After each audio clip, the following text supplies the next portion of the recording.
Et le match de classement entre Maurice et l'équipe de Mayotte.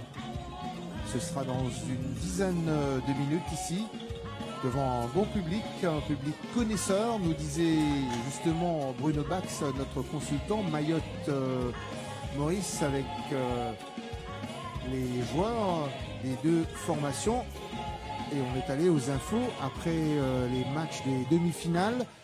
Quelques changements à prévoir. Vous êtes allé du côté mauricien, Bruno, pour avoir les infos nécessaires sur le set de départ. Oui, une des spécificités des règlements du jeu à 7, c'est qu'on commence ce tournoi à 12 joueurs et peu importe s'il y a des blessés ou pas, on doit finir avec 12 joueurs. Donc les joueurs blessés ne comptent plus et malheureusement pour l'équipe de Maurice, on a 2 blessés. Il s'agit du capitaine Olivier Bessac et également de Jean-Philippe Montocchio, de perte pour l'équipe de Maurice qui devra évoluer donc à 10. Voilà, les changements possibles sont quand même réduits.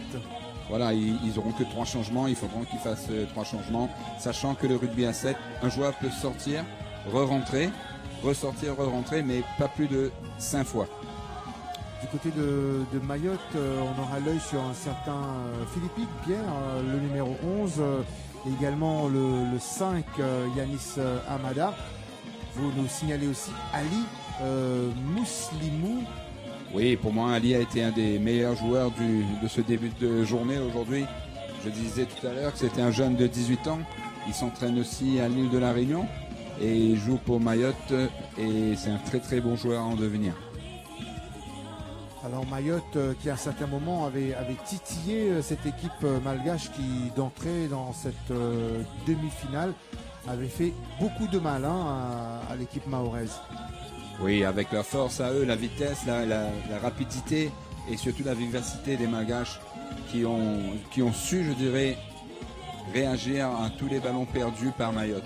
Ils ont fait surtout une bonne première mi-temps et une mi-temps de 7 minutes. Donc chaque match se joue avec 2 fois 7.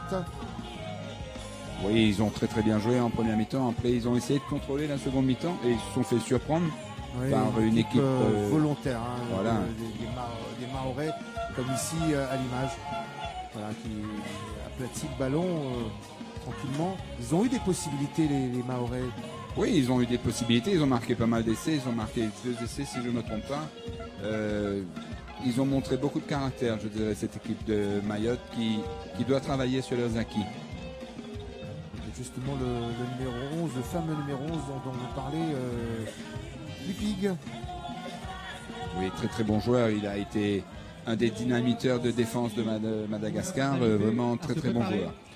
Parlant de dynamiteurs, on en compte vraiment que très peu dans d'autres équipes, mais c'est pas le cas pour Madagascar aujourd'hui dans cette compétition de rugby. Oui, je pense que chacun intrinsèquement peut faire la différence. C'est ce qui a besoin pour un rugby à 7.